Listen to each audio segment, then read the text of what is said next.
Welcome, everybody. We'll get started in a couple of minutes.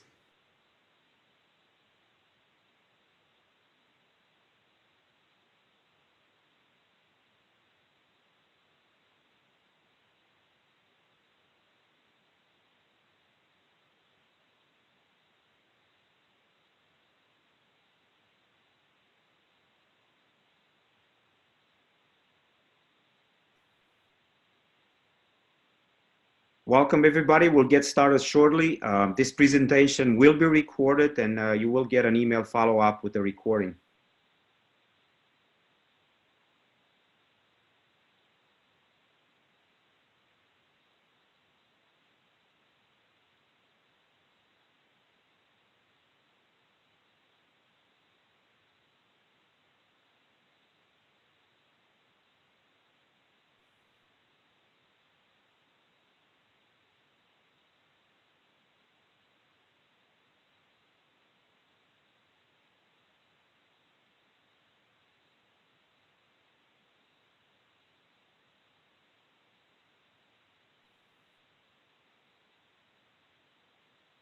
Welcome, everybody. We'll get started in 1 minute.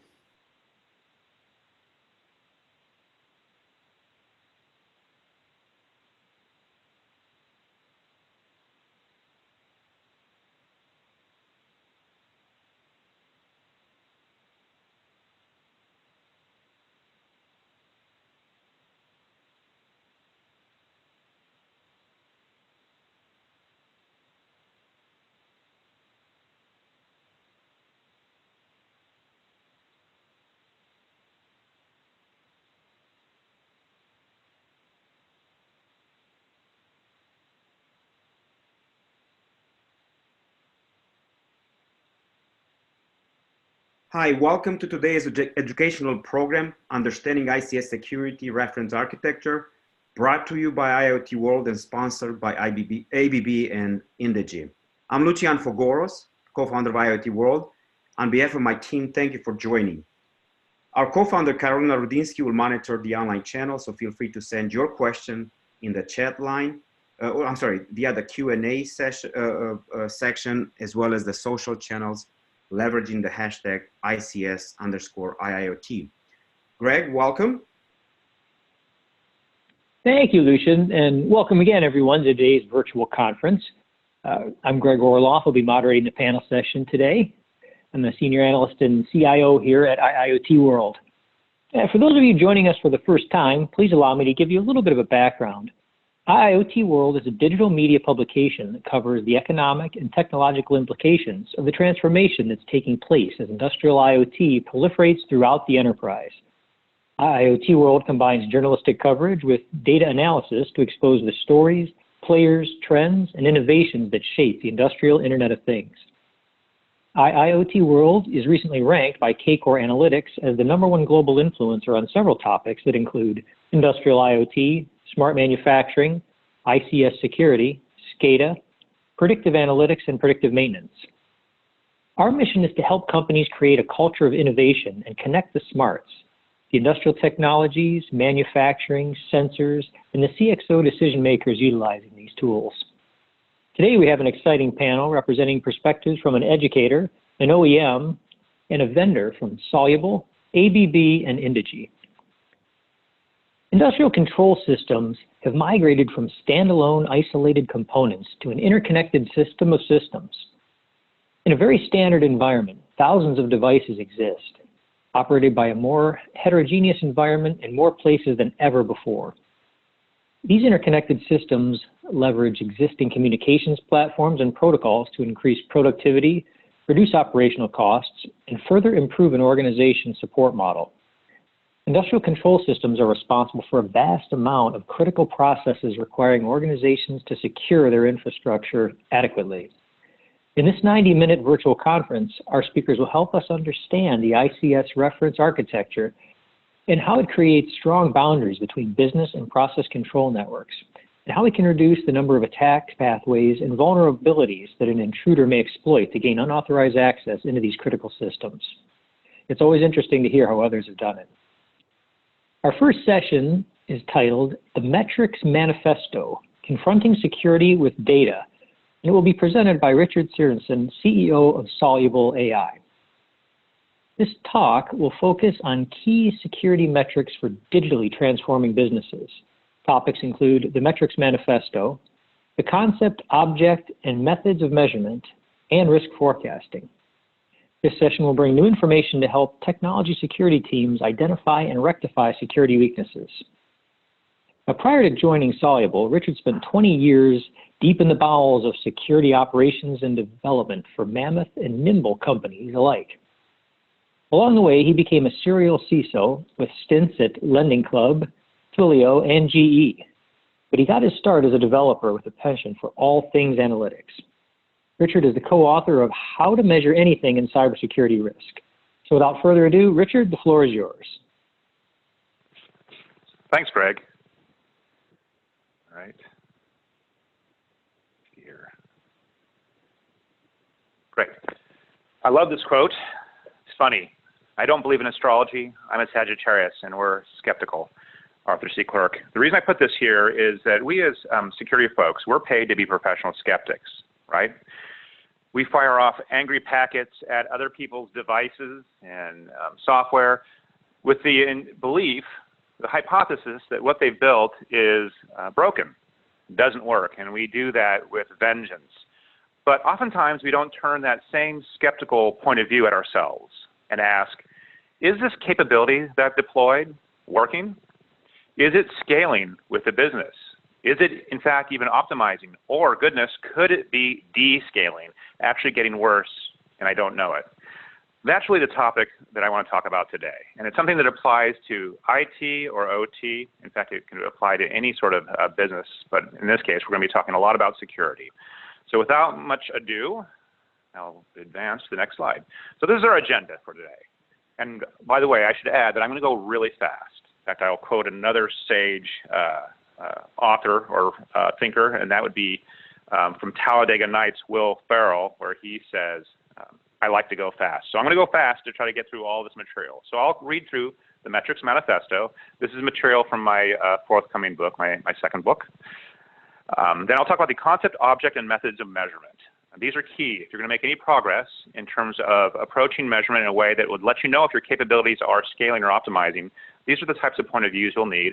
And then, assuming that we have time, I'll talk about security risk forecasting. So let's talk about the Metrics Manifesto. I'm going to have a series of statements and then beliefs. This will really kind of center us for the rest of the conversation and give you an idea of at least where I'm coming from on my point of view of measurement. So with that, most metrics count, the best ones confront. And sorry for any delay on the slides here. It seems like it's slowing down a bit. So most metrics count, the best ones confront. We believe shrinking attack surface while not slowing value exposure is the new job number one for security. What do I mean by that? We live in a world now in terms of digital transformation. I'm sure that's a term that most all of you have confronted, particularly if you're in the industrial space, digital transformation. We talked about that endlessly at GE. What really is that? Digital transformation is exposing more value to more people through more channels at higher velocity. So I'll say that again. If you're digitally transforming, what are you trying to do? You're trying to expose more value to more people through more channels at higher velocity. What does this mean for security? That means if we are putting the brakes on the production and exposure of value to our customers, we're actually going in an antithetical direction to digital transformation. So we have a new calling. It's shrinking attack surface while not slowing value exposure. And we also believe not doing this gives advantage to our adversaries and reduces opportunity. And so this is vulnerability escape rates by severity and by Scrum team, by the way, that's what you see below. You'll see some metrics like this as we go forward. We'll go into deeper. Most metrics reveal what is certain. The best ones retain what is uncertain. We believe metrics that ignore our uncertainty ignore our adversaries. The bad guys actually like to attack in the dark places, the places that we're not looking, behind our backs, right, digitally or actually otherwise, analog. And so if we're measuring and we're only measuring the things that we're certain about, we're actually really ceding territory to the bad guys.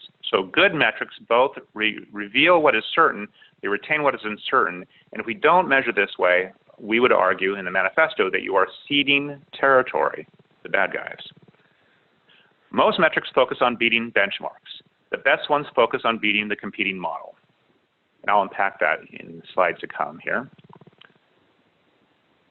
We don't believe in benchmarks for the most part, and neither do our adversaries. I'll say that again because this is probably something that most of you will maybe take issue with.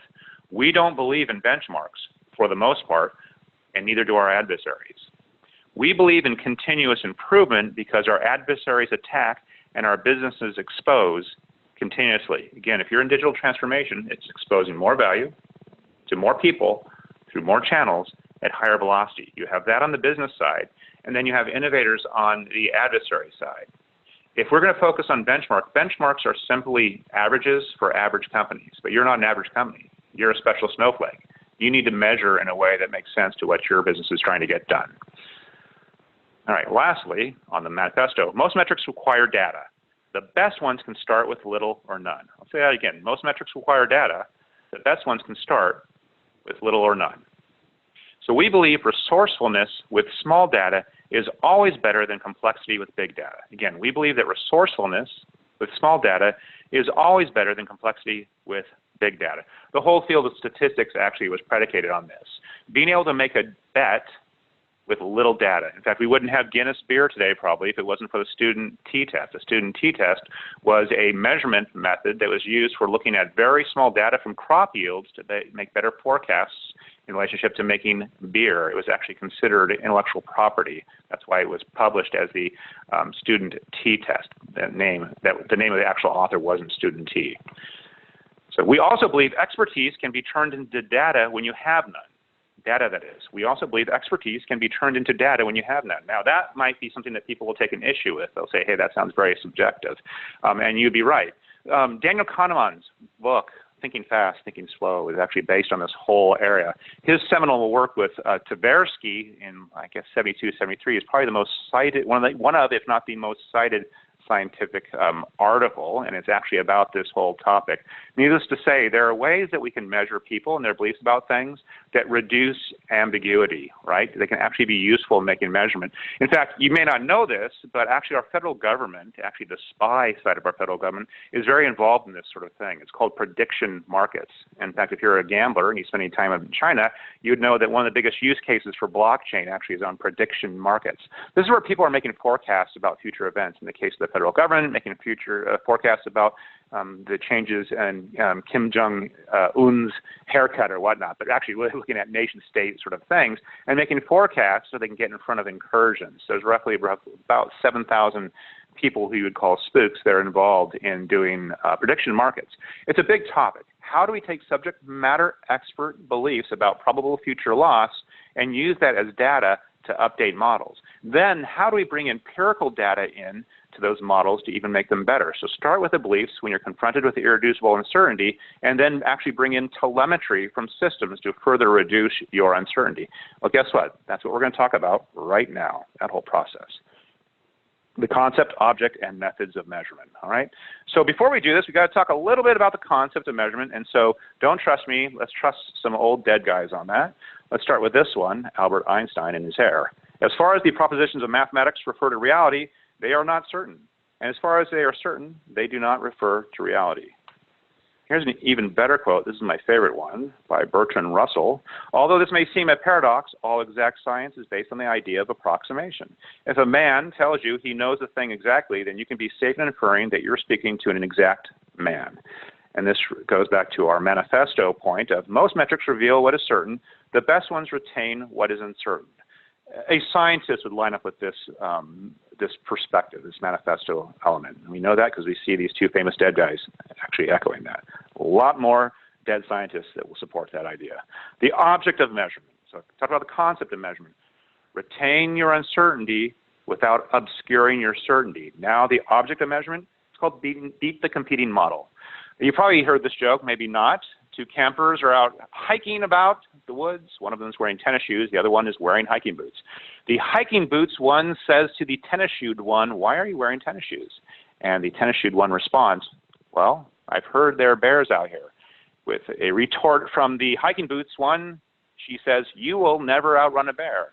And then running shoes one says, yes, but I won't outrun a bear, but I will certainly outrun you. So that's the idea really with this. Most metrics focus on beating benchmarks. The best ones focus on beating the competing model. You know, you may go ahead and get a benchmark. I'd actually argue if you're highly uncertain, if your board is asking for this, go ahead and use a benchmark. Once you get the benchmark though, you are going to be always competing from your last best effort. Whatever your capabilities producing, you're always going to be looking to beat that to hit some certain KPI. Now, the KPI, for lack of better, might be, well, we want to come to some industry average. But the question really is that good enough in relationship to the value you're exposing it, right? To the rate you're exposing it, to the channels you're exposing it through, right? So let's move on to the next, the methods of measurement. This is where we start getting into the fun stuff, the more mathy-ish stuff. But don't worry, I won't blind you with science here. So I don't know how many of you are doing bug bounty. I don't know how much that applies to the world of industrial systems. Certainly when I was at GE, I had bug bounty. Right? I ran all of security globally for GE Healthcare. It's a $20 billion business, and I had about 2 million deployed devices. We had cloud and everything. It was a lot. I did bug bounty. Maybe you do, maybe you don't. But here's a question. How many days a year, on average, do you believe your bug bounty discovers one or more external vulnerabilities? And what's your uncertainty? Let's talk about what that means. Let's say you say, well, I believe that the bug bounty folks, these are professional miscreants who attack you and you pay them when they discover bad things externally. Let's say you believe, well, based on what I know, based on what we know of our environment, I'm going to make a wild guess. I bet you 50 times a year, 50 days a year, they find something where I have to pay the bug bounty folks. I have to write a check to them. But I'm 90% sure it's 100 days or less. Like I'm really sure, I would be shocked if out of 365 days, it's over 100 days. Well, what does that look like? That looks like this here. Mathematically speaking, it ends up looking like this. Why is it lumpy like this? We're actually highly uncertain. We're kind of ambivalent. It can be on either side of this right here, but we're 90% sure it's below this, right? And hold on here. Okay, so we believe metrics that ignore our uncertainty, ignore our adversaries. All this is saying is, given the data, my beliefs about this type of event, this is what my beliefs look like. I'm still highly uncertain. We're going to go ahead and use that uncertainty, though, to update empirical data, right? That's what will get fun. So let's add our prior beliefs to 1 week's worth of actual bug bounty data, empirical data, okay? What does it look like? Here's some code. You don't need to read nor understand the code. You just need to know that I wrote this, okay? So what this is saying is here's our average beliefs, right?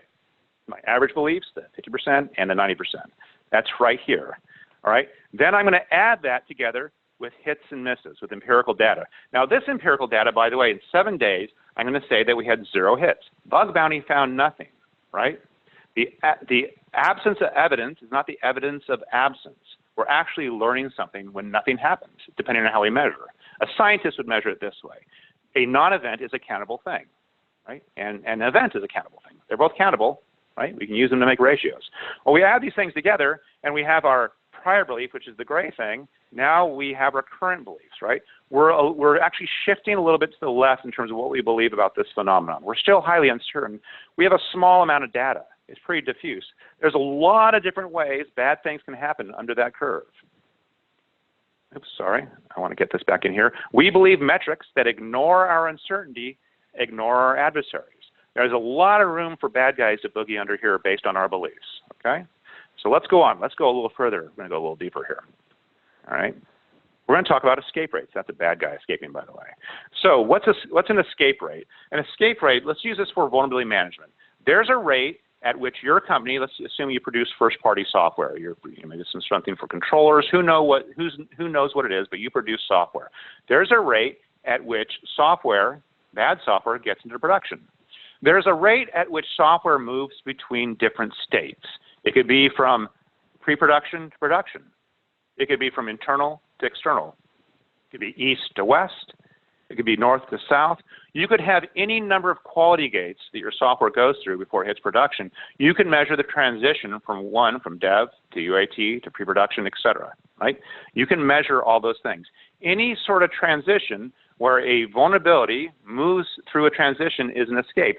In this case, we have stage to production. So what happens here On the left-hand side in stage, we have a number of vulnerabilities. The green ones are vulnerabilities that were known in stage. You knew them and you took care of them, right? That's okay. They made it over to the right. On the left-hand side, you also have the red ones. These are vulnerabilities that actually escaped. You may or may not have known about them, and they made it into production. This produces a rate for you. It looks like this. It's highly uncertain. The reason it's highly uncertain like this, where it's very wide, is because you have a small amount of data, right? When we don't have a lot of data, we have a lot of uncertainty, but we want to capture that. So you move on to the next month. Let's say these are escape rates for P0. These are critical vulnerabilities. These are kind of vulnerabilities where a bad guy externally could go and do things like reboot your system or steal data or other things. We are doing cumulative data. We're additive from January to February now. We have more data from stage to production, right? And then this thing is getting a little more pointy. We're getting a little more certain. It's starting to baseline. And then we move into the next month, cumulative. We're starting to get a really good baseline here of what our rate seems like. This is really nothing more than a batting average, to tell you the truth. So you have a 90% escape rate based on this baseline. So we believe resourcefulness with small data. I'm sorry, I'm getting a note here. I'm not sure if I'm supposed to be reading this. There's notes popping up. We believe resourcefulness with small data is always better than complexity with big data. All right? So I don't know if I'm at time now. Do I need to pass the baton, or do I have time to go into security risk forecasting? Go ahead. No, you're fine. You're fine. Keep on going. Okay, wasn't sure. Thank you. All right, so now we're going to transition. So I talked about really the philosophy of measurement, right? I talked about the metrics manifesto, how we take a different perspective in terms of how we use metrics. Metrics should be confrontational. They should be telling us about our capabilities. We want to take that same confrontational mentality we take towards testing software, towards testing hardware, towards testing middleware, towards testing cloud, take that same skeptical adversarial perspective and apply it actually to the capabilities we deploy. How do we be a skeptic? How do we kind of pen test? We use measurement, and we use measurement the way a scientist does it. I then showed you how to actually take beliefs, right? We call those Bayesian priors, by the way, if you want to get fancy, how to take beliefs and actually start using that with empirical data, particularly when empirical data is scanned, right? I showed you how it can start reducing your uncertainty, and you can start getting baseline rates. And why you should use that. As opposed to looking at mere benchmarks, you should really looking at your most recent best and look to be getting better. Why? Because your businesses are always, if they're successful and they're digitally transforming, they're about exposing more value to more people through more channels. Your adversaries are doing the same thing. They're always innovating.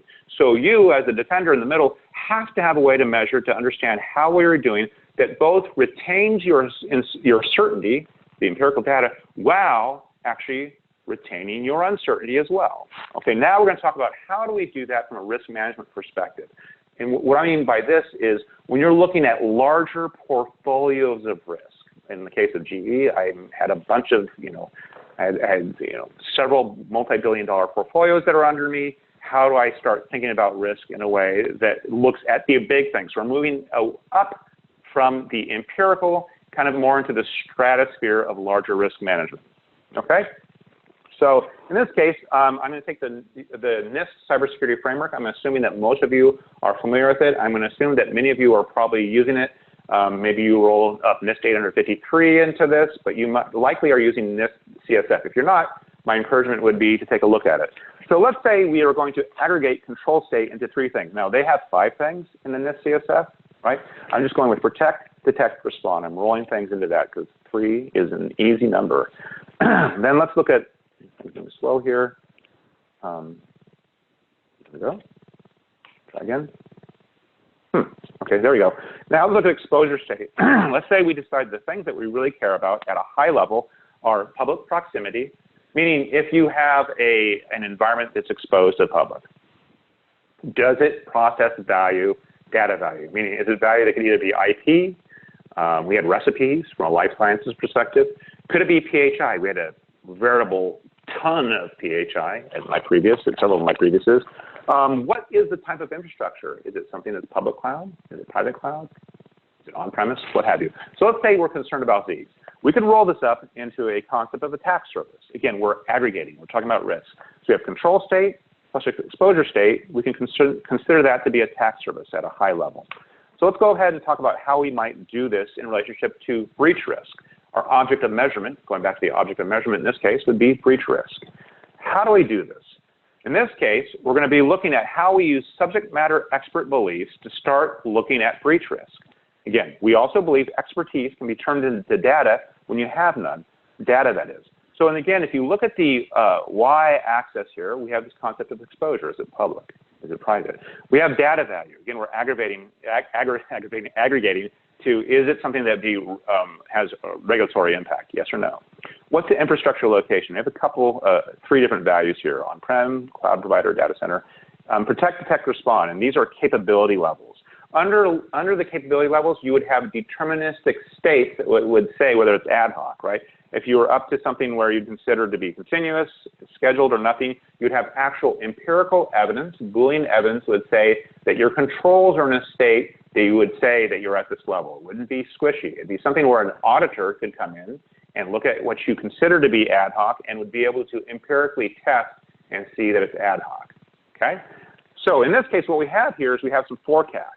These are aggregated forecasts of subject matter experts. This would be the average belief about breach given this state, and this would be a boundary. Again, going back to the idea of they say, look, I believe that on average it'd be a 10% chance. I'm 90% sure it'd be 30%. You may say that's horrible. You can't do that. How dare you make forecasts? That's wild and crazy. And I'd say you'd be arguing against years and years of science. You'd be arguing against 7,000 spooks who do this daily for looking at incursions. The people who do blockchain forecasts and prediction markets in China who are making millions would also say you're crazy. Bookies would say you're crazy. And so start doing it. All right. So this is subject matter forecast across a whole campaign. Right? Again, you have 7,000 people doing it with the federal government. This is a campaign I did with 40 subject matter experts, security people at a recent gig. These are their individual forecasts, okay? So we can start looking at consistency scores. There's things that we can do to actually game this, where we actually put recurring the same thing, right? So maybe number 1 and item number 60 are the same thing, and item number 120 are the same thing. So we're looking at how consistent people are by putting duplicate pairs in. We measure that. We then look at their discrimination. How much overall mathematically are they discriminating? So you can look at, are they being inconsistent? And then are they actually doing wild guesses on discrimination, or are they staying the same? And we can actually use some math to look at this to get a quality score. There's consistency over discrimination. And you can actually use this to determine if people are gaming the system. This is a really bad score. You have someone who's very consistent. That's because they're saying the same thing over and over again. In this case, right? That's what this does.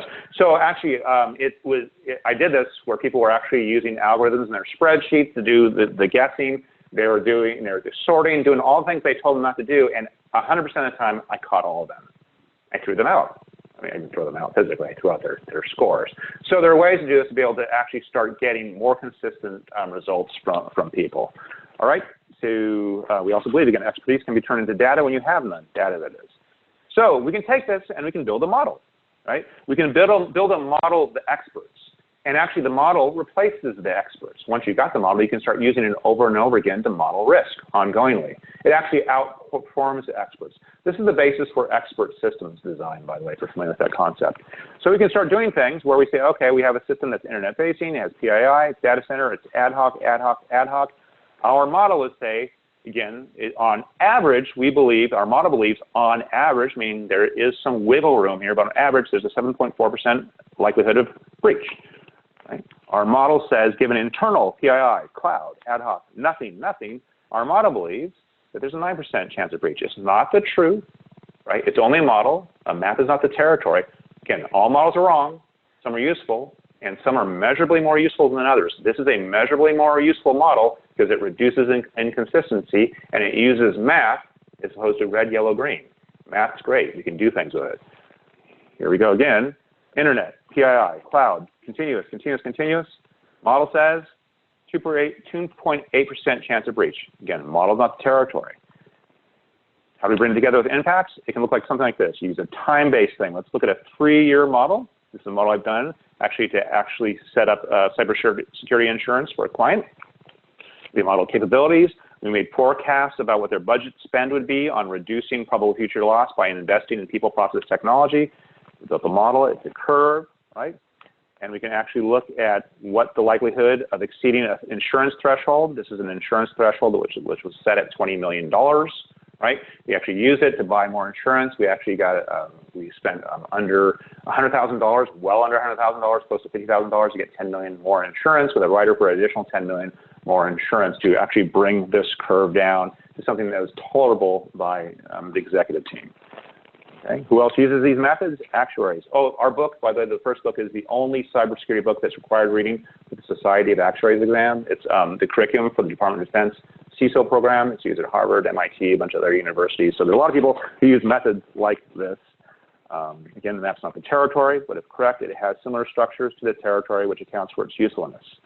So I went through three things. I went through the metrics manifesto. The view is you should take the same security confrontational methodology that you use to fire angry packets off at systems. You should use that to confront your own capabilities, the systems that you're designing for managing risk. You should be very skeptical. But when measuring, you should both retain your uncertainty and certainty. You can then use the concept, object, and methods of measurement to actually start taking those beliefs and using empirical data to get better measurements, particularly when you have light data. And then when you want to aggregate up to the portfolio level, you can still use subject matter expert beliefs, start making better forecasts. You're in good company when you do things like this. There are people who are using these methods across the world to actually reduce their uncertainty in making big forecasts about large systems, similar to like I've done in my CISO role. That's all I've got. Thank you so much. I know there'll be some questions later. On to the next presentation. Wow, thank you, Richard. I have to say, I am a Sagittarius and also a Will Ferrell fan, and I think they would be definitely proud. That was fast but insightful. I love the Arthur C. Clarke quote as well. Several takeaways out of this one, but the comment that stood out to me by far was, we believe metrics that ignore our uncertainty ignore our adversaries. Fantastic, thought-provoking points. Thanks again. Our next presenter is Dee Kimata, and she is the Global Product Manager for Cybersecurity at ABB Energy Industries. In this session, entitled Effective Collection of Asset Information is Foundational for Maintaining a Cybersecurity Reference Architecture, Dee will outline the key components of an OEM cybersecurity reference architecture, which is the blueprint for implementing control system cybersecurity practices. Further, the audience will learn how to apply the reference architecture into greenfield as well as brownfield use cases. And as a part of this effort, it is critical to understand that your cybersecurity asset inventory, and specifically how it fits into the broader reference architecture strategy. As a global product manager for cybersecurity, Dee is responsible for driving and executing the product roadmap and go-to-market strategy aligned to cybersecurity products and services for ABB's Energy Industry Division.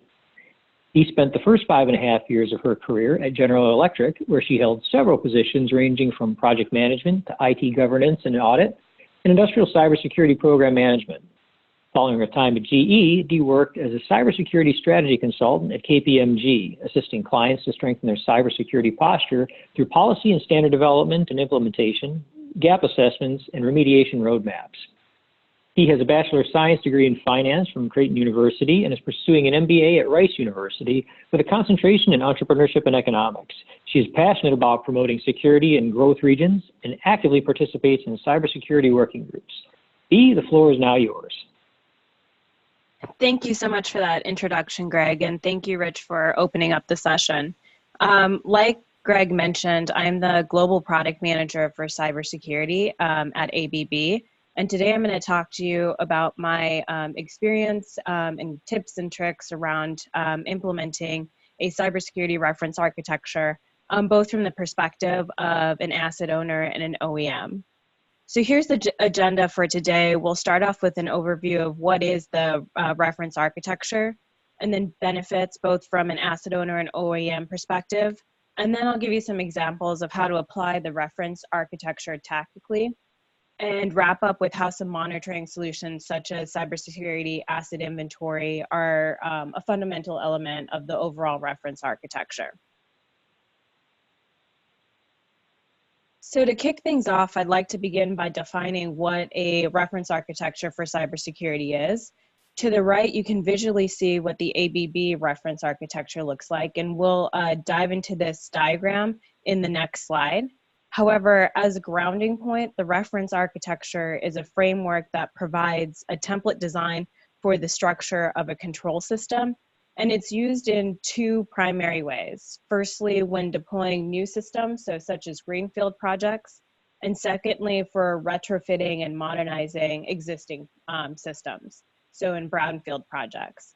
And by documenting a reference architecture, there's a common vocabulary and allows for standardization for how cybersecurity controls are deployed within a plant or a fleet.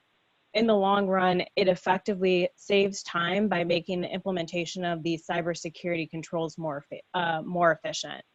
And then finally, a major pull for implementing cybersecurity requirements that we heard is to align to international standards.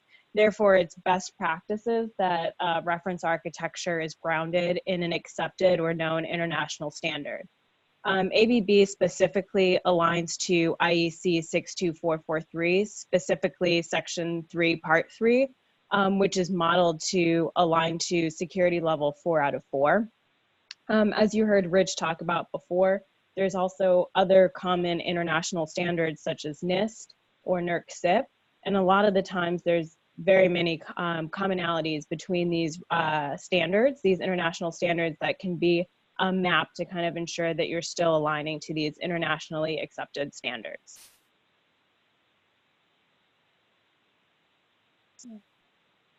Oops, let me go back one page. All right, so before we move ahead, I'd like to share my personal experience in developing reference architecture, as it's something that ABB is heavily focused on right now. Over the past year, through the process of rationalizing the cybersecurity portfolio, we saw an opportunity to further simplify and streamline the cybersecurity needs of our key verticals under the umbrella of energy industries, such as oil and gas, power generation, and chemicals, all had similar cybersecurity needs. Prior to this year, each vertical had implemented their own defined reference architecture. And so to rectify this, we created a working group with cybersecurity experts from each vertical. And the idea was to consolidate best practices and come up with a cybersecurity reference architecture that was both broad enough to address multiple control systems, but also detailed enough to be actionable for asset owners and operators. This diagram that you're seeing here is the baseline that represents the output of the deep and careful thought that went into creating the ABB reference architecture for cybersecurity. When you look at this diagram, you'll notice a few things. First, the reference architecture places all assets, specifically the cybersecurity equipment of the industrial control system, into specific network levels. So they're defined as levels 0 through 4 with the addition of the cloud and internet network level aligned to IEC 62443. And then secondly, if you look closely, you'll notice that there's color coding within the diagram. This is intentional, and it shows where the cybersecurity controls are in the reference framework. Knowing the boundaries of the reference architecture and how to use it will help you, and the implementation resources, as well as the executive teams, to define expectations when you're leveraging this guidance. But almost as important as understanding what the reference architecture is, you must also understand what the reference architecture is not. So what it does is it provides a good framework as a starting point. There's no way to ensure 100% preventability from cyber attacks, but it will provide you greater assurance of your cybersecurity posture. Secondly, standard compliance must be validated by an independent party. Reference architecture is one of many pieces of the IEC 62443 standard. Therefore, reference architecture gets you closer to compliance, but it doesn't guarantee it. And finally, the reference architecture is a guideline and must be evaluated on a case-by-case, from a case-by-case stance.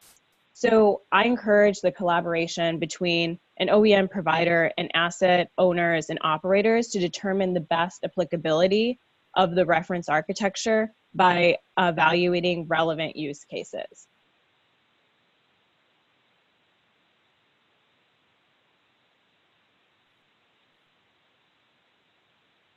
Now let's talk a little bit about the benefits of why we even created the reference architecture.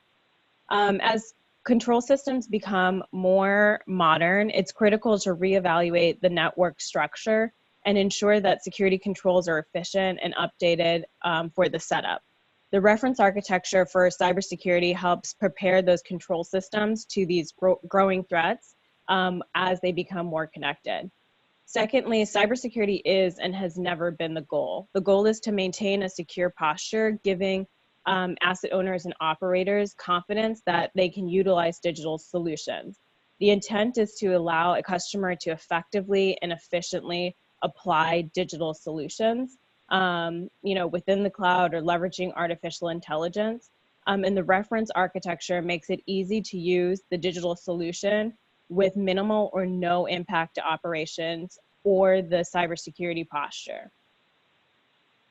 And then finally, the reference architecture is aligned to some common standards, which I think is helpful, especially when starting to address cybersecurity concerns. A lot of the questions that we've gotten is, where do we even begin? And by using the reference architecture as the baseline, it helps kind of structure thoughts around what to address first, where the most risk lies. And then there's benefits that are specific to an asset owner and operators. So as you know, like I mentioned, cybersecurity and implementing cybersecurity is challenging and can take several years to do. As an asset owner, you should be able to request a reference architecture from your OEM provider. And what that does is give you a starting point to how you address cybersecurity. With that in hand, the benefit is that you'll have a clear understanding of what your current status is, and then also a reference for where you should be targeting to go in the future as far as maintaining a cybersecurity posture.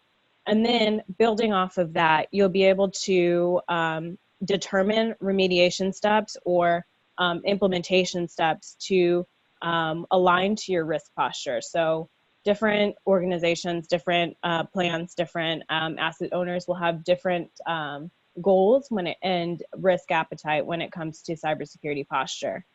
And from an OEM perspective, such as ourselves, ABB, the standardized approach helps save time when working with asset owners and operators. And then as you build on that reference architecture, what we've seen are common gaps or challenges on how to implement the cybersecurity posture. So it provides us a baseline for determining what products and services are needed to help our customers reach their goal as far as their cybersecurity controls implementation.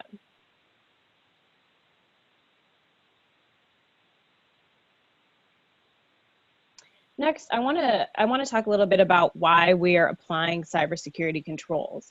The purpose of this reference architecture is to map out and control the data flow, specifically putting controls in place for data that moves between the DMZ and level 3 layers. In the top right, what you're seeing is a key that shows 3 general ways that data flows. Either it's a polling method, a pushing method, or a polling method. And the intent here is to leverage the DMZ as a moat, preventing data to freely pass directly from level 4, which is your critical operational data, to level 2, which is your enterprise network, and vice versa. And I've listed here in front of you 3 common use cases where you would want to manage the data flow. So firstly, remote access platforms. So a lot of times in order to leverage digital solutions, there needs to be some sort of remote connectivity or remote data transfer. And so this would be a scenario where you really want to manage the data flow. Security updates. So when managed from an online server such as a WSUS, that would be another instance in where you'd want to manage security updates. And then finally, antivirus updates would be a similar use case. For those of you that are familiar with the Purdue model, you'll notice that the network layer structure is pretty similar to this IEC layer structure, with the key difference being that the IEC 62443 network level definition has switched up the placement of the DMZ slightly. And I have a reference slide after this webinar that you can kind of get to understand the different network layers as it aligns to the standard.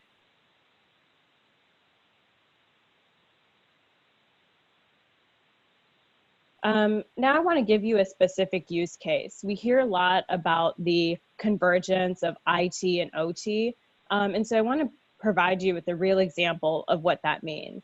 Over the course of the last year, we've heard several of our customers say, we want to leverage a SIEM solution, but we've already purchased and invested heavily in a SIEM solution within our IT layer. We know that we have data feeds coming from our operational layer, and we need a way to get that information and those logs and events into the IT layer so that the information is useful. And basically what they're communicating to us is they know that this data that can help them understand some threat scenarios or respond to cybersecurity risk exists, but they need a method to securely transfer that sensitive data and not have to reinvest in another SIEM solution. So by tactically implementing data flow controls, you're able to take information from the OT layer into the IT layer and leverage some of the benefits that you would get from an IT SIEM by managing how that data is transferred.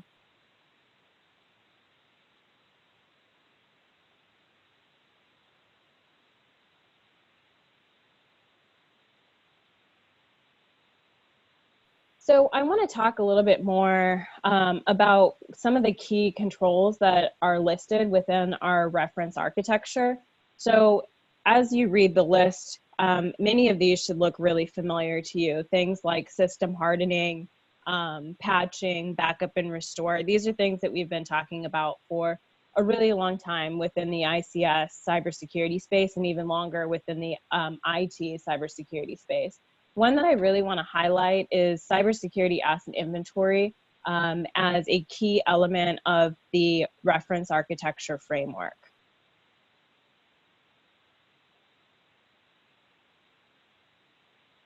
So what is cyber asset inventory? Cyber asset inventory is basically a solution that automates the process of collecting the inventory for all of your cyber assets. So this is anything that has an IP address or sits on the network that you'd like to have visibility to.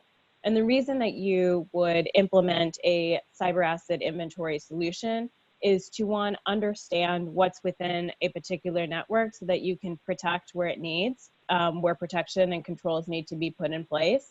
And secondly, for more effective vulnerability management. So if a vulnerability was highlighted, and you wanted to understand what your risk posture is, it's really challenging to do that if you don't understand which assets, which versions of software, which operating systems are particularly vulnerable. So this takes that vulnerability management process from a few days, months, etc., down to a few minutes. It provides some time and cost savings for the operators, and that comes in the form of making sure that this process isn't manual or having to pay consultants to do the management of asset inventory on their behalf. And then finally, the cybersecurity asset inventory requirement and maintaining an asset inventory is a clear requirement in multiple standards. And so by implementing this, it further helps align to industry standards when it comes to like IEC or NIST, etc. And then just for your reference, I've listed a couple of places where maintaining a baseline asset inventory is required through the standards. I'm not going to go through this, but I think this might be helpful if you're considering a starting point for a reference architecture and having some, I guess, ammo for why you would even pursue completing a task like cyber asset inventory. With that being said, I want to leave you with a couple closing thoughts. Firstly, being that the reference architecture is a foundation for a cybersecurity baseline. It's a starting point to put a framework and structure around how to implement cybersecurity controls. think you heard today that this isn't the only way to implement cybersecurity. And also from Rich, you heard that risk is so much bigger than just a standard. But if you leverage these baselines, it's easier to think about cybersecurity in a holistic standpoint. Secondly, cyber asset inventory is critical to establishing your baseline. This kind of gives you visibility into the assets within your network for a particular control system, so that in the event of a particular vulnerability, you have the visibility to understand your risk posture and to begin the remediation efforts quickly. And then finally, cybersecurity is a journey. You hear this all the time, but implementing a reference architecture for cybersecurity takes time. It's usually a multi-year process. And because the reference architecture is a framework, the specific use cases or the best way to implement the reference architecture is going to look different depending on your system, depending on production goals, etc. And then lastly, if you want to learn more about this topic or anything related to cybersecurity for control systems, please feel free to email myself at us.energyindustries@abb.com. And then I also just wanted to put a plug for my own personal information. This deck will go out if you have specific questions about this presentation or implementing ICS cybersecurity controls. Please feel free to reach out. And at the end of this presentation, we will open it up for questions. Thank you, Dee. That offered an easy to understand overview of how to create, use, and leverage a cybersecurity reference architecture, as well as steps an organization can take to ultimately minimize their cyber risk profile. So thank you for that. Our third session, the changing industrial attack surface, architecting your OT security for the threats ahead, will be presented by Michael Rothschild. He's the Senior Director of Marketing at Indegy. In this session, we will cover a series of topics: the reality that critical infrastructure is so much more than you think, new industrial attack methods and targets, current actors and motivators, and what else are the upcoming players, what has and will change the threat landscape, and 5 key areas to address to ensure the security of your IT/OT infrastructure into the future. Michael Rothschild is Senior Director of Marketing at Indegy and has more than 20 years of experience in IT security. Michael has worked in product management and marketing roles with Thales, RSA, SafeNet, which is now Gemalto, Dell, Juniper Networks, and Radware.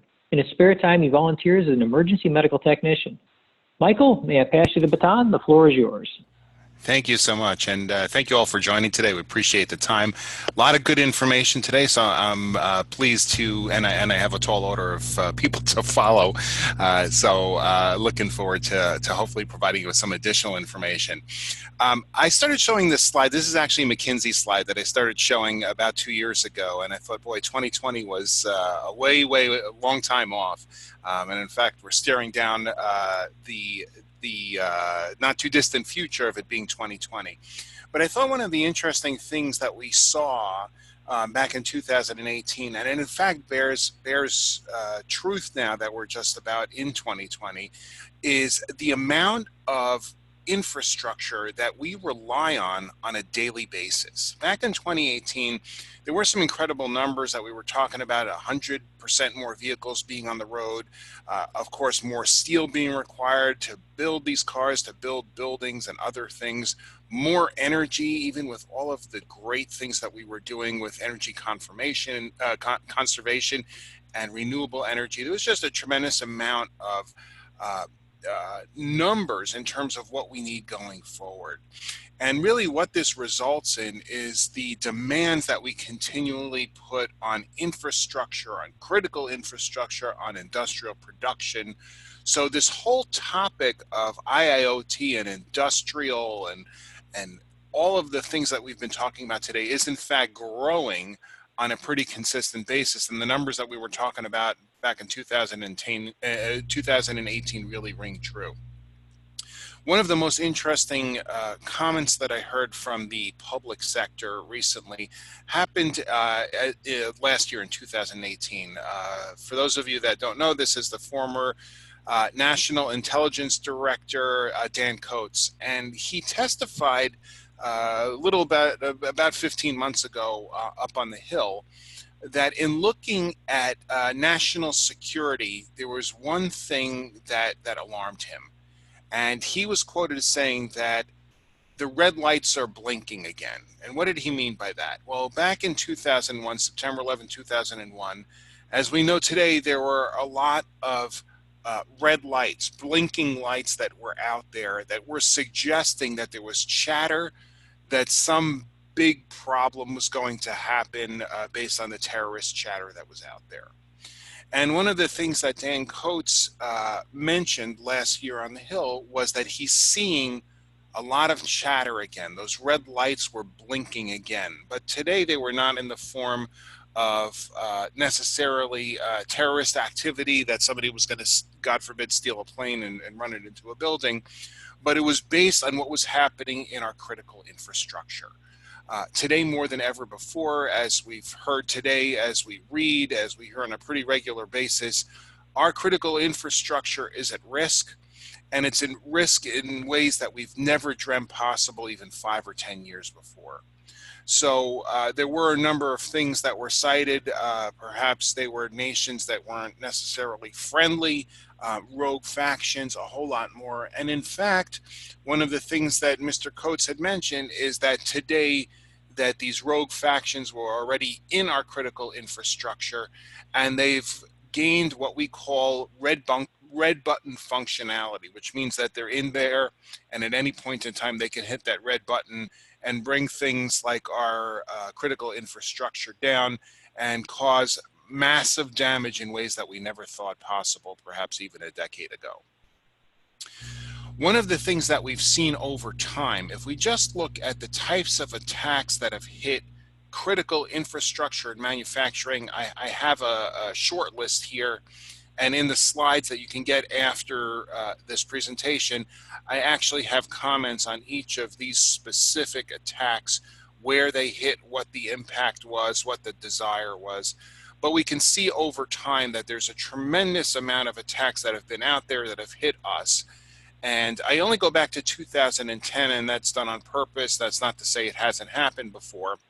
But I go back to 2010 because there was, in fact, many view 2010 as a watershed moment where really for the first time that this OT threat really reared its ugly head, and it's continued from there on in.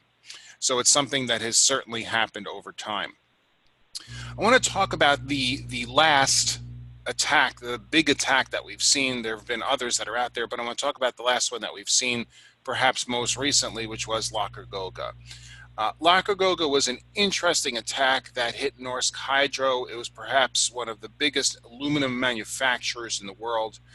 And it was also a watershed moment for two reasons.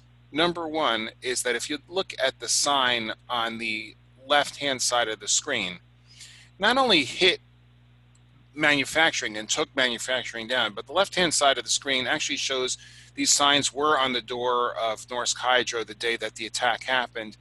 And one of the things we see here is that not only did the attack impact our OT infrastructure, but it actually hit the IT infrastructure as well. And if you look, it says in that sign, please disconnect any device, including your phone and tablet, from the network, which means that for the very first time, the attack has kind of done a lateral creep between both our IT and OT. That's one interesting thing that we've seen from this attack. The other interesting thing that we've seen from the attack is the fact that Lakagoga, though it hit Norsk Hydro in March, it was not the first time that this attack hit the wild. We've actually seen it previous in January. And we've also seen it subsequent to Norsk Hydro when it hit Hexion and Momentive in April. So one of the things that we're seeing in these attacks is not only that lateral creep between IT and OT, but we're also seeing that these attacks are happening and are being recycled in some way, shape, or form. Now, when we talk about critical infrastructure, if I ask you what is critical infrastructure, we typically talk about things like water. We talk about things like power. We talk about things like oil and gas, but today there's a whole lot more that's out there that is considered critical infrastructure. And one of the things that I use as a measuring stick of critical infrastructure is what kind of havoc would this reach if a specific vertical was out for an hour. So imagine that transportation was down for an hour. Imagine that manufacturing was down for an hour. All of these different things could cause massive damage, irreparable damage in some cases. So when we talk about critical infrastructure, I think one of the important things to mention is that critical infrastructure is a whole lot more than we think and is continuing to grow. I'll leave you with one thought on critical infrastructure. Imagine that the building that you're sitting in right now no longer had heating or air conditioning for an hour. Building automation, one of those big critical infrastructure things that perhaps we don't think about, but BMS is becoming a bigger and bigger thing in terms of critical infrastructure. So one of the reasons that we have such problems in OT and that we have issues in OT is what I call here my red slide. There are a variety of different things that we need to take into account on how OT infrastructure can be impacted. And you'll see just some examples I have here. We'll talk about them in a little bit more detail over the course of the next 20 minutes or so. But in many cases, and as Dee mentioned earlier, the visibility factor is a big factor. The idea that you perhaps are not able to see everything that's happening both across IT and OT is important. The outdated equipment that may be in our infrastructure, and that's not to say that we don't do the appropriate investments in our infrastructure, but in many cases when we look at OT, when we look at things like PLCs and HMIs and DCSs and all of the things that run the systems in our OT infrastructure, we have a very different mantra than what we may see on the IT side. On the IT side, we're changing out equipment every 18 to 24 months. That's just the life cycle of IT. But in OT, one of the biggest things that we've seen, and that is a standard in the infrastructure, is the notion of set it and forget it.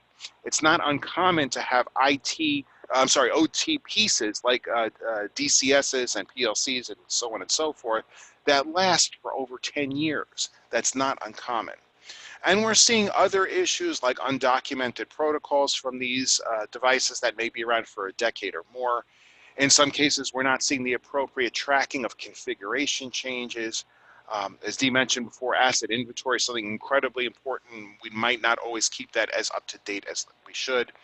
And of course, there are a variety of different changes that are happening in the IT/OT infrastructure, including things like the introduction of Internet of Things, or IIoT, which makes things that much more efficient, but perhaps not as secure as they should be, or the IT/OT convergence. So this red slide is something that I'm gonna talk about a little bit more, and we'll see if we can converge on some solutions, some ideas going forward on how to better secure this infrastructure.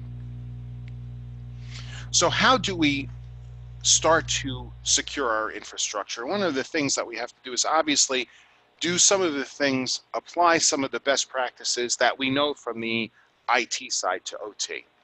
And the first way, the most basic way of being able to do this is to have a multi-detection engine that can help start to see some of the attacks that are happening in one environment. It's that notion that we know only too well on the IT side, which is the notion of security as an onion, having many layers to stop those things from happening. And some of the most basic ways of doing this includes employing a multi-detection engine, which can help to look for or can help gain some policy enforcement. And this is the notion of whitelisting and blacklisting activities. It's those laws that are happening across the environment. That's the most basic level. We also want to start to do some things like anomaly detection, things that we start to get a baseline, and things that look out of the norm, specifically for your environment. We can start to alarm on and say, hey, this doesn't look normal. Is it or isn't it? So we want to look at anomaly detection. And then the third part of it, and this is somewhat of a newer thing on the OT side, but we're used to it on the IT side, is the use of third-party open source databases that can help us solve some of those issues because they're crowdsourced. and you may be very familiar to things like the Snort database on the IT side. There are other things that you can use on the OT side, such as Suricata, which is part of the OISF community, and using the notion of, if you have more eyeballs on it, if you're able to see it, then say something about it, and having that crowdsourced activity that goes into an open source database, and that's the signature part of it. So that is the most basic level. It's using both policies and anomalies and signature-based detection to help figure out what's going on in the environment and alarming when something's going wrong. But we need to go deeper than that. And one of the things that we always talk about is the notion that the vast majority of attacks are not attacking a network. They're attacking the devices that are on the network. Once we start to see attacks traverse a network, it's replicating already. It's already in your environment. So one of the things that we want to take a look at, and Dee mentioned it earlier, is the notion of seeing what assets are in your environment today, because if you know what assets are there and you know the status of them, it's much easier to secure them. But we run the risk, we run the challenge that we mentioned before, that many assets were implemented a very long time ago. I was on one particular customer site, and there was a vulnerability that was announced. And that vulnerability was announced, they knew that they had that equipment in-house, but they didn't exactly know where it was. So one of the administrators opened up a locker, and they literally had a spreadsheet of all the assets that were in that environment. And as you can imagine, assets that are written on a piece of paper, they are outdated the minute that that piece of paper, that spreadsheet, has been produced. So this gentleman, what he did was he phoned a friend. His friend, his lifeline was his father. And it sounds kind of strange that you'd call your dad to figure out what assets which assets are in your environment. But in fact, his dad was the guy that worked in the same plant 12 years beforehand and actually put together that asset spreadsheet. So his father was able to help him out. Unfortunately, not in every instance. In every deployment can you phone a friend like your dad who implemented something over a decade ago. So it's really essential to have an accurate and up-to-date list of those assets that are in your environment. And in fact, we want to look at those assets. We want to go beyond the network and look at what assets are there. We want to look and be able to query those assets in real time and figure out things like the firmware, the patch level, the serial numbers. We want to also look at activity that's happening on those assets, like who was logged in, what processes were running when this alarm went off. Was there a login attempt that failed? Was there a code download, and what key state was in play at that particular point in time? We want to start to ask the assets what is happening, and most importantly, we want to ask them in their own language, in their own protocol, because they are designed to answer questions like that. Once we get that kind of information on the assets, we can do what we call device integrity. We can actually look at the assets and see what has changed over time. If we can catch the questionable activity on the assets early, we can catch it before it's replicating across the network and solve issues before they become an even bigger problem. So that's great. We talked a little bit about being able to do kind of the core multi-detection engine, see what's happening on the network, right? And that was the policies, the anomalies, the signatures. We talked a little bit about querying devices, which makes a lot of sense, doing it in their own native language. So they expect that kind of question. They can give the answers. We can go deep. But what happens if you're on an oil rig in the middle of the North Atlantic, as you see one of the pictures on the left-hand side of the screen? The notion of being in a very remote location where you perhaps can't just drop equipment out there. And in fact, it's not just one drilling rig or not just one oil field, but it could be hundreds or thousands of them. How do you get security deployed to a very remote location? Or on the right side of the screen, what happens if you're what we call an SMB, or a regional deployment, like a regional water treatment facility or a regional electric plant that perhaps is relatively small and they can't start deploying all kinds of additional security at those locations? or they feel that it's just overkill. What do you do in situations like this where physical deployment is either not practical or not feasible? Well, there is a deployment scenario that you can use for something like that that can help solve that kind of issue. And we call it industrial cybersecurity as a service. Now, again, this is something that we are very comfortable with on the IT side. It, in fact, is the case on the OT side that we no longer have an isolated environment because we're using things like IIoT. We have this convergence technology and so on and so forth. So one of the ways of being able to deploy the appropriate security at these remote and distributed locations is using the power of the cloud again.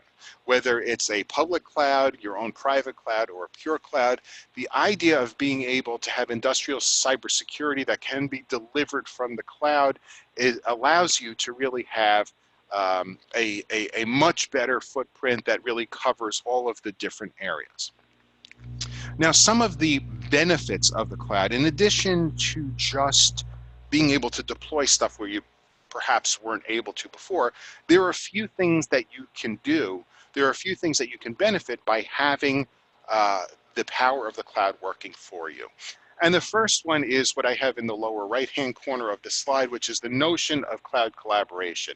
The idea of being able to share anonymized data, whereas if you have 5 or 10 or 15 or 100 different companies looking at information and perhaps they're seeing things that may not be appropriate or may be questionable, having multiple locations being able to kind of collaborate and see this is really important because you can catch things earlier.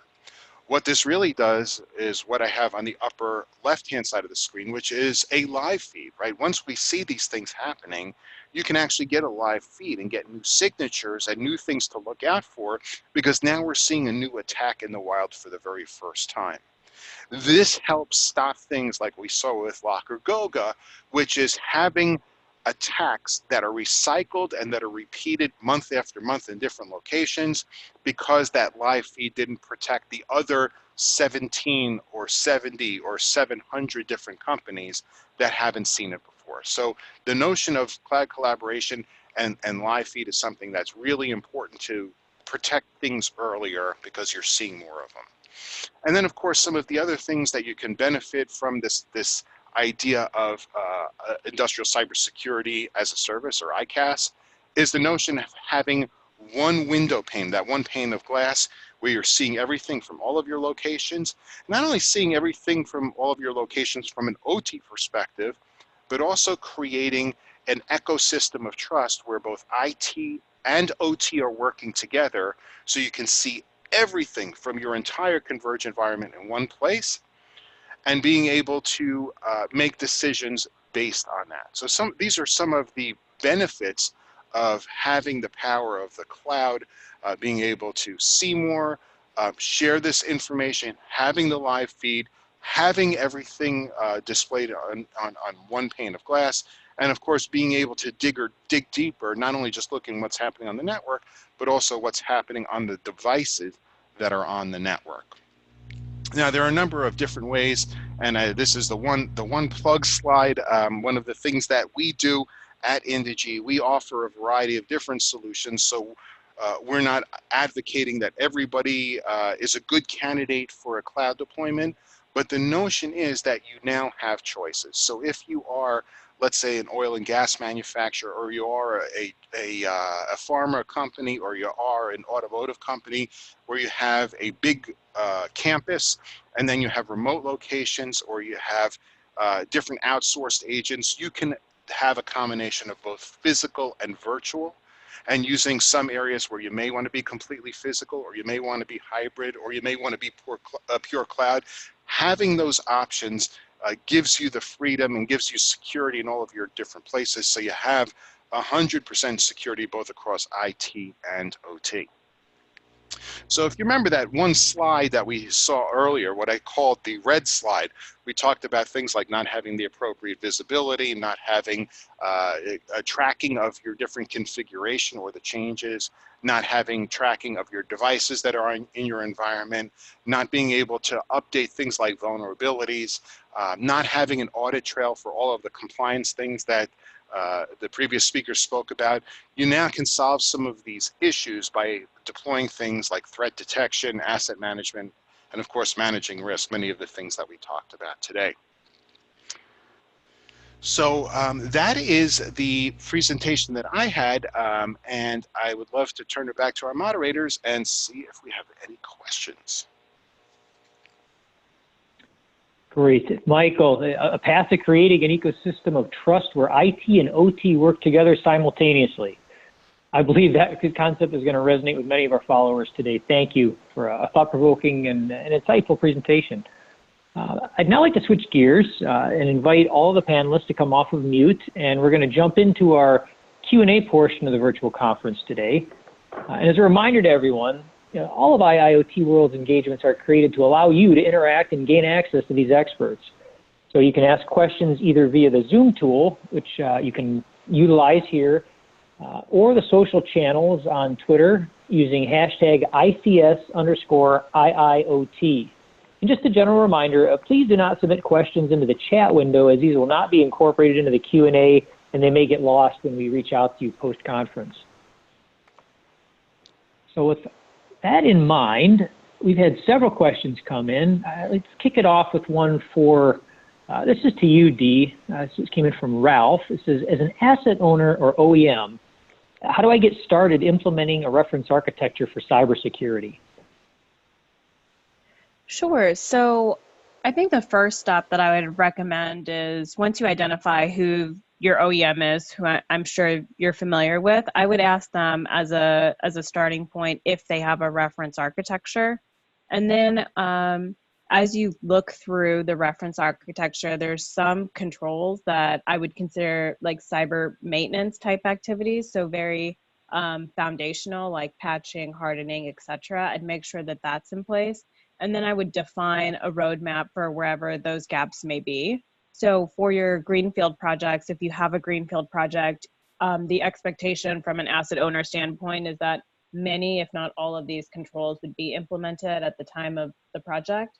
But for your brownfield or retrofit type projects, it would be a gradual implementation based off of maybe the remaining life of the asset, what the asset is used for, and the risk associated with it. So usually the right person within an organization would be the service organization, and the service engineers would be a good place to start. Okay, thank you. Mike, got a question for you here. This is, we're hearing more and more about the active detection, something you've got a patent on. Can you elaborate on that a little bit? Sure. So one of the things that we were talking about earlier is the notion of being able to query devices, being able to ask devices and different things about their status. And one of the things that's out there, and it's specifically propagated by those people that have not yet perhaps implemented it, or the technology hasn't been used by particular vendors, is the notion of, well, if you're querying devices, that can destabilize a device. And one of the things that, as I mentioned on the call, one of the things that I mentioned is the fact that if you're able to query devices in the appropriate protocol, in the protocol that they're used to, then the device will answer you and there's no destabilization. The same way that you wouldn't ask a Windows-based machine, you wouldn't issue commands based on Apple commands or iOS commands, we wouldn't want to do that on the OT side. But being able to ask questions of a device, to find status of a device in that particular language is something that they're used to. They're able to give that information, is really able to give us insight as to what's happening, both from a security perspective and from a capacity planning perspective. We're able to see when things are running very high on their clock cycles. You can plan changes, you can plan downtime. You can even plan maintenance periods of time if a vulnerability comes out. So as I mentioned before, it's almost too late once it's on the network. The device, the attack is propagating. So we like to not only check the devices on the network, but also check the network, but also check the devices on the network for those things. Because if we can stop the attack earlier, less damage, easier to get moving again, and maintain the uptime that's needed in an OT environment. Got it. Thank you.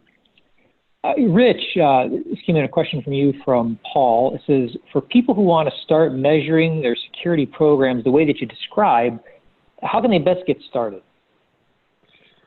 Well, this is going to sound like a shameless plug, so I apologize in advance for this. Our book is a good place to start, How to Measure Anything in Cybersecurity Risk. By the way, if let's say there are 300 people on this call and you all bought a book, I could buy a Chipotle dinner for half of my family. So it's like not much of a shameless plug there, but that's a good place to start on this. But I'd actually ask you to, you can even start much more simply by asking yourself a fundamental question. What would I see, this is the question, what would I see occurring specifically that would let me know this capability is working, right? What would I see occurring specifically, mathematically, unambiguously, that would let me know this thing is working? I think oftentimes we'll just, think like we need to count stuff up, right? But I don't think that is typically good enough. We need to actually really confront the capability. So if it's patching, we were talking about patching, or even if it's asset management, or let's say it's coverage, right? What would you see occurring empirically, mathematically, unambiguously, that would let you know it's absolutely working? So start with that, right? Francis Kettering said, a problem well defined is a problem half solved. So that question really gets you into that. Got it. Okay, and this one will go out to I'll see whoever wants to jump in first. It says, for security standards, is the industrial industry mainly focused on IEC 62443, or are there others that we should be aware of? So this is around standardization. Is there any new developments or new documents that are out there that we can look at? Maybe I'll throw that to Dee first and let you comment. I know you've got a background in standards. Sure. I think it depends on where you're located. So IEC 62443 is a pretty good starting point as an international standard. I think the NIST framework and like NERC-CIP are more applicable within the US, but I think the key thing to remember here is regardless of whatever standard that you choose to align to, the main components of all the standards is really similar. There's some standards that are more specific than others. So if you're a nuclear, NERC-CIP would be a really good place to get very specific like guidance on how to implement the security controls, whereas the NIST framework is a little bit higher level. And then in addition to that, some countries may have their own specific standard, and some organizations also even have their own policies and procedures. So it's really dependent on what your situation is. Got it. So location plays a pretty significant role in this. Got a similar question that came in anonymously as well. It says referenced architecture could be different for different countries. Is the security mandate mandatory through WSUS? So when implementing, I guess just as background, the WSUS is the security update server that's provided through Microsoft. And what that allows for is for both online and offline patching. And as we move towards online patching and being able to deploy patches in a more remote way, I think it is critical to have security controls around that for a couple of reasons. One, the transfer of data, and then two, from an operational standpoint, more important than deploying the patches is uptime and availability. And so just automating the process of patch deployment probably isn't a good idea. So I would say none of these standards are required, but they're best practices. But they're as these become more popular, you will see maybe fines or reprimandations for not following best practices when you know that those requirements are out there and your infrastructure is critical. I'm not sure if that answered the question in full, but I guess at a high level, not required, but definitely good practice. Okay. Well, please, if you'd like further clarification, throw us a retort back in the Q&A section. Here's another one. It says, industrial control systems have been in existence for 50 years. Why are we talking about securing them now? I'll throw that to you, Michael. Yeah, so I think there are a couple of converging issues, which I kind of alluded to on the call, but I always call it the impending cyberstorm. I think that in many instances, and we see this particularly when we go out and talk at different venues, that IT and OT are no doubt converging. I alluded to the fact before that the notion of IT changing over 18 to 24 months, OT changing every 10 years. Today, there are a lot of there's a convergence that is coming together that really makes sense. It obviates the need for these two different worlds to be working together. I think that and between that and the notion of IIoT, having more devices that are reaching out to the internet, there's just there are more attack vectors, there's more of an attack surface, and layer upon that the idea of there are many more people that are hitting this network, and it's not just employees, but it's contractors, it's subcontractors, it's partners. Mm-hmm. Everybody's hitting the network from everywhere. There's just a bigger attack surface, more attack vectors, and obviously something that we have to deal with rather than before, where things were sitting off by themselves and the OT network was pretty much firewalled off or completely separate from everything else. That's no longer the case. And if it's on the internet, it's a target, and that's why we have to really secure it now more than ever before. Got it. Well, the threat horizon is growing, absolutely. A question from Godfrey.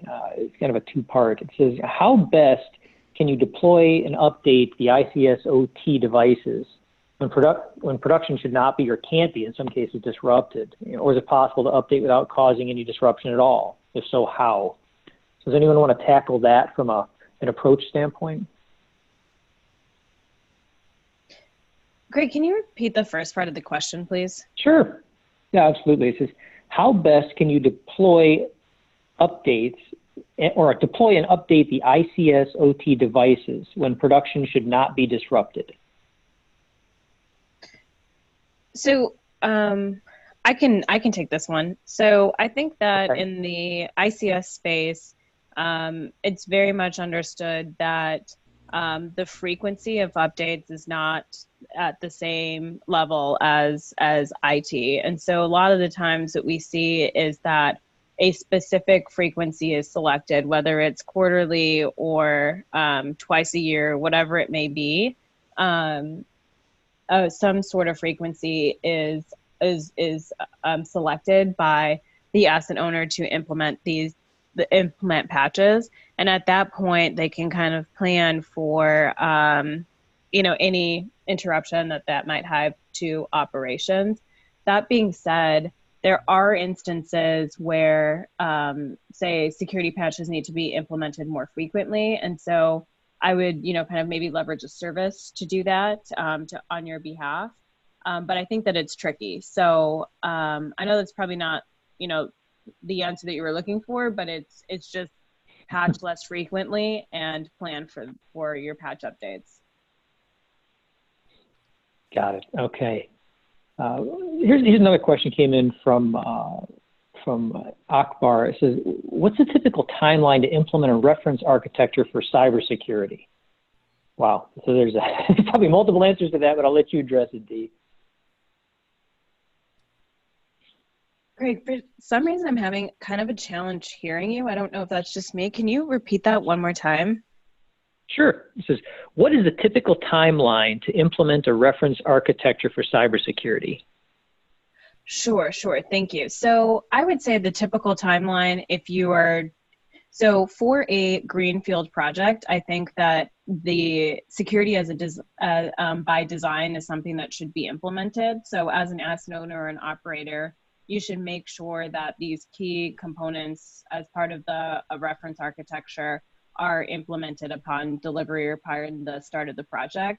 When it comes to any sort of brownfield project, I would say depending on the maturity of your cybersecurity practices, it could take anywhere from 1 year to a couple years. And I would say most typical that we see is like 1 to 3 year range, starting with the foundational cybersecurity maintenance activities and then moving up through like more mature cybersecurity operations. So things like SOC management, etc. Okay, thank you. We've got time for probably one final question. Looks like this one came in. It's targeted at you, Rich. It says, do you think the methods that you proposed apply equally well to IT and OT security? Yes, I actually think they do. I know they do. I'm having worked in both. Right. So, I heard a lot about asset management, right, and coverage.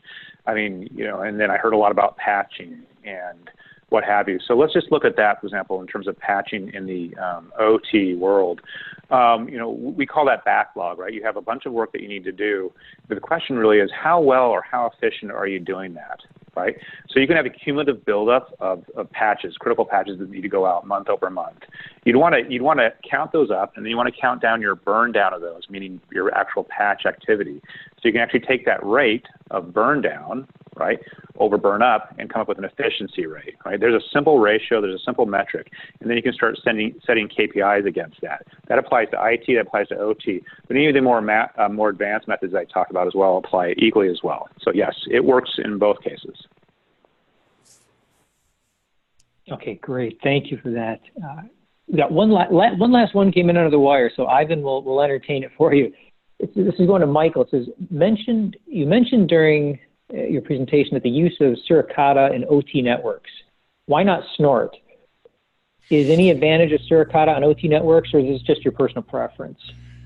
No, I think it's a good question. I think there are a variety of different third-party upgrades. What I've tend to see is that Snort tends to be a little bit more on the IT side. Suricata, we feel that we're seeing more signatures that are specific to the OT side.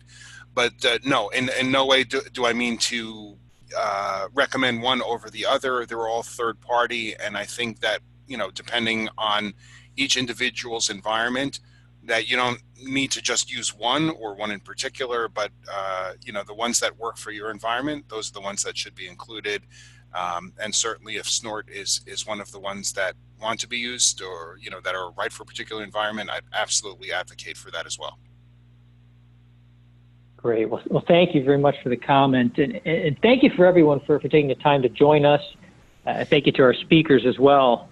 Stay tuned for other educational webcasts brought to you by IIoT World. For the final quarter of the year, we have the following virtual conferences scheduled. In November, we have a Cities of the Future Blueprint. In December, we have Why Open Source Works for IIoT. And we always look forward to meeting with you one-on-one and in person, so please make an effort to secure briefings with our analysts or co-founders during the upcoming events we'll be attending. A sampling is Gartner's IT Symposium in Orlando, Florida, October 21st through 23rd, Energy Tech in Cleveland from October 21st to 25th, IoT Solutions World Congress in Barcelona, October 29th through 31st, and the SPS in Nuremberg, Germany, November 26th through 28th. Special thanks to our sponsors, ABB and Indegy, for this educational session. And we always welcome feedback regarding our efforts, so if you have some, please don't be shy. Let us know your thoughts. And if you like what you heard today, please subscribe to our newsletters, YouTube channel, and follow us on Twitter at IIoT World. This concludes our program for today. Have a fantastic week, everyone. Thank you for joining. Thank you.